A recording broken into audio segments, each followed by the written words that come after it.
Assalamualaikum warahmatullahi wabarakatuh. Baiklah, kita akan membahas materi fluida dinamis, khususnya debit dan azas kontinuitas. Materi fisika kelas 11. Fluida dinamis.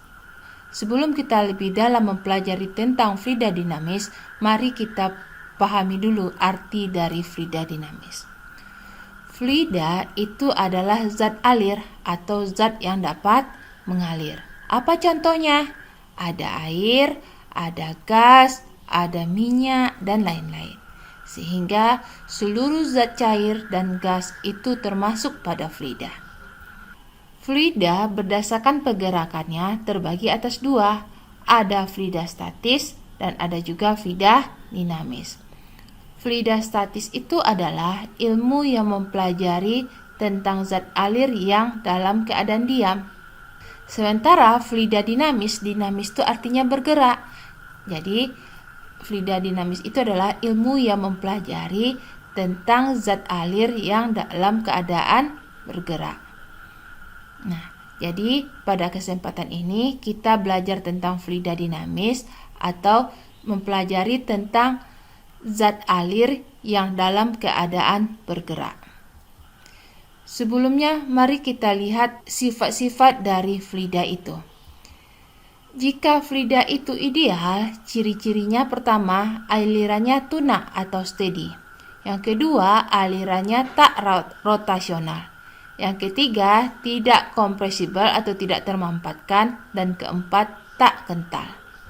Sementara fluida sejati itu mempunyai ciri-ciri yang pertama, kompresibel. Yang kedua, berpindah dengan mengalami gesekan atau viskositasnya tertentu. Yang terakhir adalah kental. Sekarang mari kita lihat besaran-besaran dasar pada fluida dinamis. Yang pertama ada debit. Debit itu dilambangkan dengan Q besar. Apa itu debit?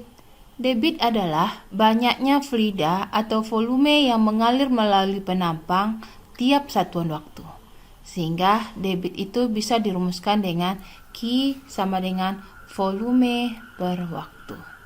Debit juga bisa dirumuskan dengan kecepatan aliran fluida dalam suatu penampang, sehingga debit itu pun atau Q itu pun bisa dirumuskan dengan A kali V. Jadi debit itu bisa volume per waktu, bisa juga luas penampang kali kecepatan. Sekarang kita lihat besaran dasar fluida dinamis yang kedua, yaitu azas kontinuitas. Nah, kamu di rumah mungkin pernah melakukan menyiram bunga dengan menggunakan selang. Ketika selangnya itu kamu buka, maka air mengalir dan pancarannya tidak begitu kuat. Tetapi ketika kamu menekan ujung dari selang itu, maka kekuatan air pun semakin besar, sehingga pancaran airnya semakin jauh. Azas kontinuitas itu berbunyi, debit air yang mengalir di setiap titik sepanjang aliran dalam selang waktu adalah sama atau konstan. Sehingga azas kontinuitas itu dapat dirumuskan Q1 sama dengan Q2. Tadi kita sudah belajar bahwa Q itu boleh juga A kali V. Sehingga A1 kali V1 sama dengan A2 kali V2. Di mana Q1 itu adalah debit ketika masuk dalam selang, Q2 itu adalah debit ketika keluar dari selang, A1 itu adalah luas penampang 1, A2 itu adalah luas penampang 2, V itu adalah kecepatan fluida ketika masuk, dan V2 itu adalah kecepatan fluida ketika keluar. Agar lebih paham, mari kita lihat contoh soal pertama. Ahmad mengisi ember yang memiliki kapasitas 20 liter dengan air dari sebuah kran seperti pada gambar berikut. 20 liter, apa yang diketahui? Kalau liter itu satuan dari apa? Ya, volume. Volumenya itu adalah 20 liter. Jika luas penampang kran dengan diameter D2 adalah 2 cm persegi. Apa yang diketahui? Luas penampang dilambangkan dengan A. A2 itu adalah 2 cm persegi. Dan kecepatan aliran air di kran adalah 10 meter per sekon. Kecepatan dilambangkan dengan V.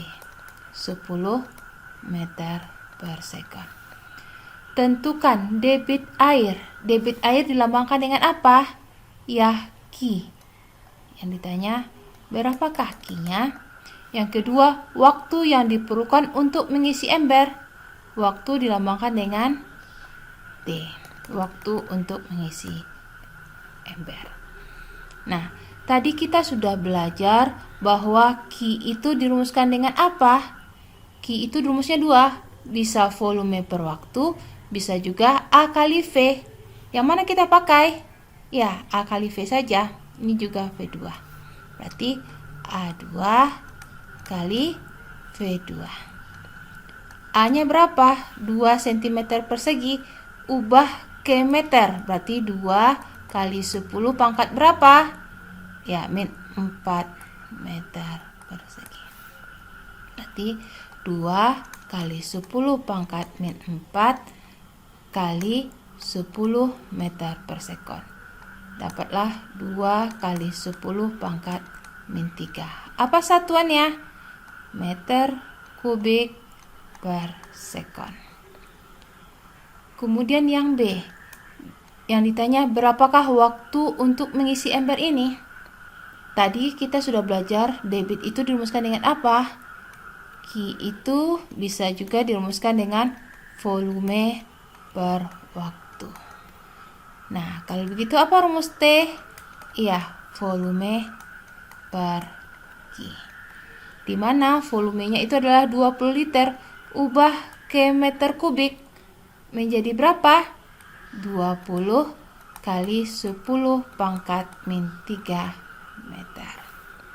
Berarti 20 kali 10 pangkat min 3 per 2 kali 10 pangkat min 3. Mari kita sederhanakan.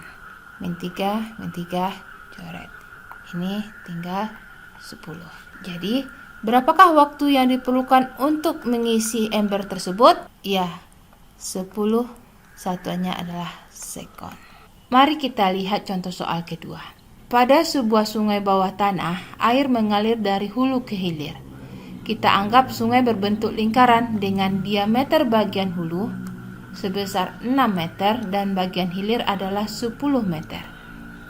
Jika kelajuan aliran air pada sungai bagian hulu adalah 10 meter per sekon, tentukan kelajuan air pada bagian hilirnya. Nah, kalau hulu, kalau kita anggap ini ada diameter, ini D1, ini adalah D2, maka ini adalah V1. Yang ditanya berapakah V2? Mari kita buat diketahuinya dulu. D1 itu adalah 6 meter, D2 itu adalah 10 meter, dan V1 itu adalah 10 meter per sekon. Yang ditanya berapakah V2? Kita tadi sudah belajar, azas kontinuitas mengatakan bahwa debit aliran di hulu itu sama dengan debit aliran di hilir. Sehingga Q1 sama dengan Q2. Apa rumus Q? Q itu rumusnya ada 2. Boleh volume per waktu atau A kali V. Yang mana kita pakai? Ya, A kali V. A2 kali V. A itu apa? A itu adalah luas penampang. Penampangnya berbentuk apa? Lingkaran. Apa luas lingkaran? Ya, pi R kuadrat. Atau boleh juga 1/4 pi D kuadrat. Berarti 1/4 pi D1 kali V1 itu sama dengan 1/4 pi D2 kali V2. Kita sederhanakan dulu. 1/4 pi, 1/4 pi bisa kita coret. Sehingga tinggal D1. D1 itu berapa? 6. D1 kuadrat, ini kuadrat. D1 itu adalah 6. 6 kuadrat kali V1 kali 10 itu sama dengan 10 kuadrat kali V2. 6 kali 6, 36. Nah, ini bisa kita sederhanakan. Ini 10, ini 10 pangkat 2, tinggal 10 pangkat 1 di sini. Sehingga 36 itu sama dengan 10 V2. Kalau begitu, apa rumus V? V2 itu adalah 36 per 10. Dapatlah 3,6. Apa satuannya? Ya, meter per sekon.